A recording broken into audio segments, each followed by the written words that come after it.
Okay. So there's our fish in water. Okay. Now I'll take a breath. Okay. There's two more themes that I want to talk about, two more tactics in the playbook that are front and center with the way the pesticide industry runs its business, and really obvious in the way that they try to defend and protect glyphosate. And so the first I want to talk about is tracking and attacking scientists, journalists, and influencers.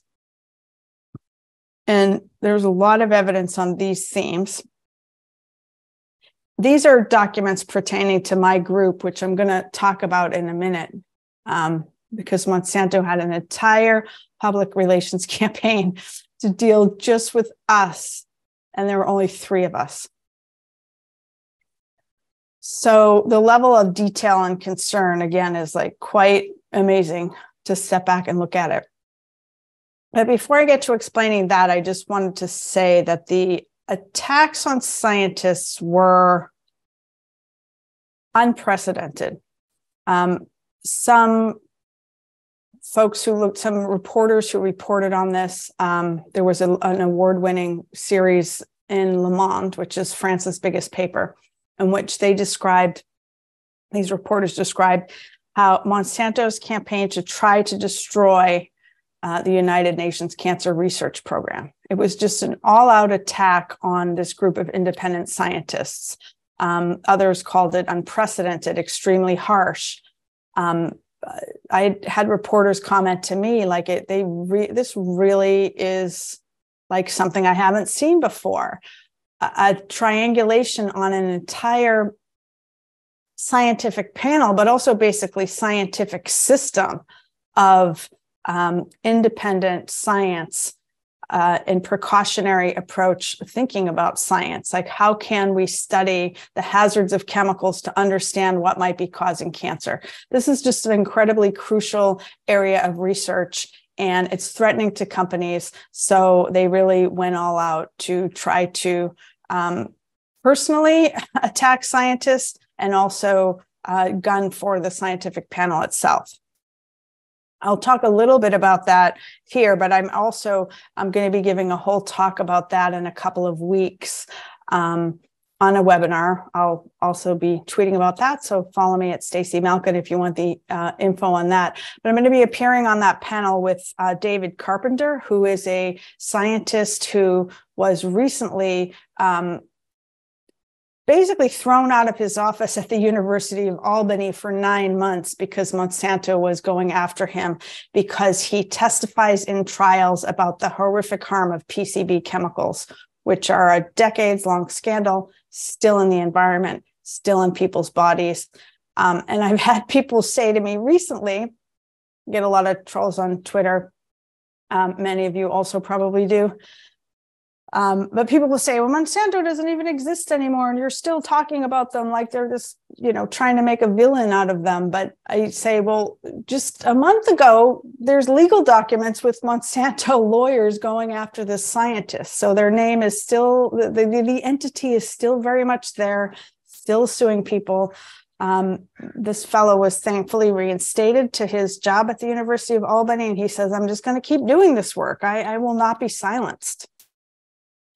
And the panel will be moderated by Tyrone Hayes, who is a scientist at UC Berkeley, recently elected to the National Academy of Sciences, which is really an awesome victory and success story for someone who was at one time just ruthlessly attacked by Syngenta over his work on atrazine and gender-bending effects in frogs, basically. So if you want to hear more about the dirty details of how they attack scientists, that is coming up May 23rd. And you can find the info on my Twitter. Okay, so tracking and attacking scientists, journalists, and influencers. These were documents coming from from 2 different campaigns they had going. One was the U.S. Right to Know FOIA Communications Plan, 31-page document as to how 11 Monsanto employees, 2 PR firms were going to deal with 3 of us working at US Right to Know. That's how threatening what we were doing was. And what we were doing was trying to get documents from public universities, government entities, through freedom of information laws, to understand how the pesticide and biotech industries run their business. So that's threatening to them. It said right in the document that our plan will impact the entire industry.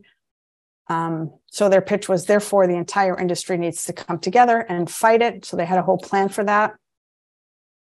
Part of their plan was this fusion center. Fusion center is a term that came out of Homeland Security.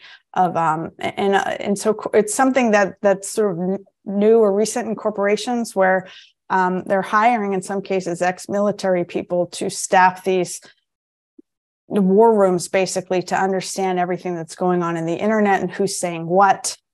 So there's just very close tracking and monitoring of digital properties, what people say in public. We see in the documents, the Fusion Center was like watching videos of people who were going to come, a teenager who was going to come to a Monsanto shareholder meeting and talk about her concerns about GMOs. So you see them talking about people's personalities and how to deal with them and how much money they're raising, and just like everything we need to know about friends and foes of pesticides, we've got it. They actually got fined in France, Bayer did, for the lists that they kept of influencers, because they had violated some data privacy laws, which are very much stronger in France than they are here. So, okay, so there was a grid about social media responses. So you can see they had a plan, even for one tweet from my boss. What would they do if my boss sends one tweet? Well, they weren't going to worry much about that, but if it started to escalate, 10 tweets an hour, 25 tweets, 50 tweets from different sources, now we're really getting worried. At some point, they would initiate an emergency meeting of the steering committee. This was leaders from all the pesticide firms to decide what to do about these tweets.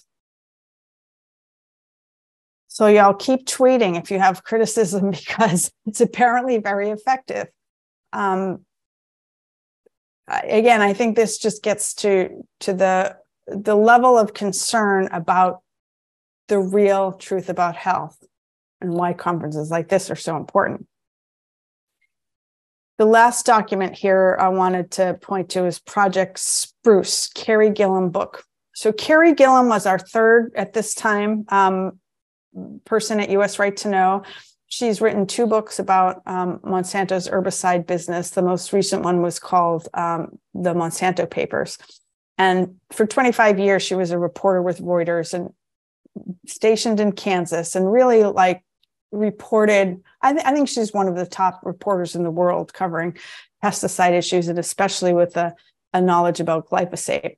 So when she came out with her first book, which was called Whitewash, they were really worried about it, and they had a whole PR plan to deal with her. What's interesting about this is here they are talking about engaging their pro-science front groups. They name them, many of those groups claiming to be independent. They're also planning to engage their regulatory friends via their regulatory teams at the EPA in Europe.